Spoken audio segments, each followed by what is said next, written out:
So how do you start to stand out from some of the other social commerce sites that frankly haven't really been as successful?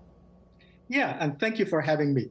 So I think one of the most interesting things is when you're trying to build a new innovation, you have to make sure that you deliver the core experience first. I'll give you a story.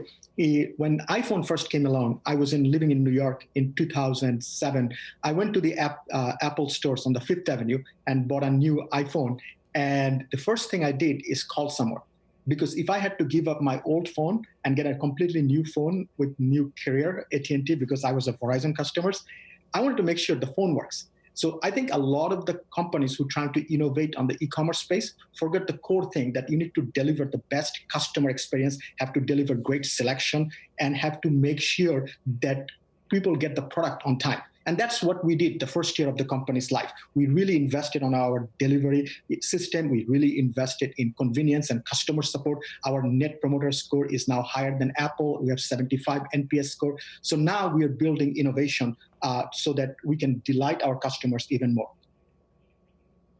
And I understand the timing. We're all at home using these devices that I have in my hand, sitting around scrolling, through social apps to get items that you purchase online. On the other hand, though, are you all worried about the consumer? I mean, we're in the middle of a pandemic. We have millions of unemployed. Are you worried about the health of the consumer to be shopping as much as you would like them to be?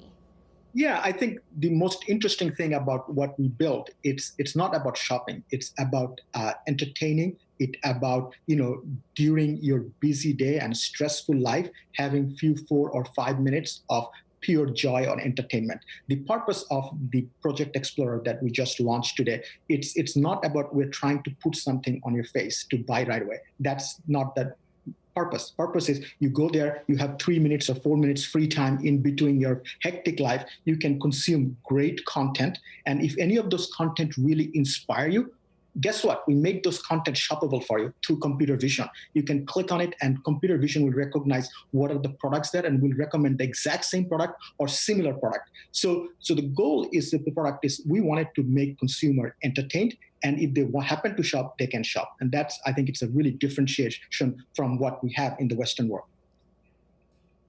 And what lesson did you take from Snap that you're now applying in this new app that you're launching? Yeah, I think Snap, was a great experience for me. Before that, I worked in Wall Street, and I had the great fortune to work with Evan, who arguably one of the best product person of his generation. And I think really, big thing we learned, taking inspiration from everyday people, how people spend time and what problems people are facing, and build product for that. And learning that thing from Evan and the great team that Snap had was really, really exciting. And that's what we're trying to bring at Verishop. You're well connected within the world of Silicon Valley. So while we have you, I'm very curious to get your thoughts on Palantir Technologies. In the last segment, we were talking about what's formerly a, quote, secretive company, confidentially filing maybe an IPO or a stock listing. Your thoughts on another tech company that arguably is not profitable now coming out in this environment to potentially IPO or direct list? Yeah, so, interesting, I engaged with Palantir 2 jobs ago when I was in investment banking. And, great company, seems like they're solving a great problem. I have not kept in touch with them because I moved on to a completely different field. But I think going back to your questions, I think there are incredible amount of investment went into these private companies over the last 15 years or so. And, I think if you look at companies like Amazon or Google or a lot of these companies, when they went public at much smaller scale. But, because investors are much interested in investing in private companies, you saw a lot of capital went there, and these companies have grown and matured in a private market. And so there are a lot of interesting companies in the private space, and I foresee at some point some of those companies have to go public. Obviously, I cannot really speak about timing, but I think it's healthy for some of these private companies to good private companies to come public. Again, I didn't keep in touch with Palantir, so can't specifically comment about Palantir, but it's healthy for some of these great private companies to come to public, because then public market investors and 401k and potentially can participate on that, rather than few institutional investors and high net worth individuals who has access to this private market.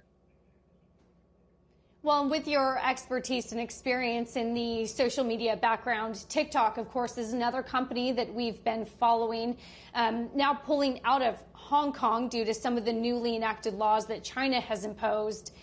Your take on not only TikTok pulling out of Hong Kong, but that some of the other scrutiny that TikTok itself is facing here within the U.S., as we're not quite sure what Beijing is doing with that data that TikTok may be gathering.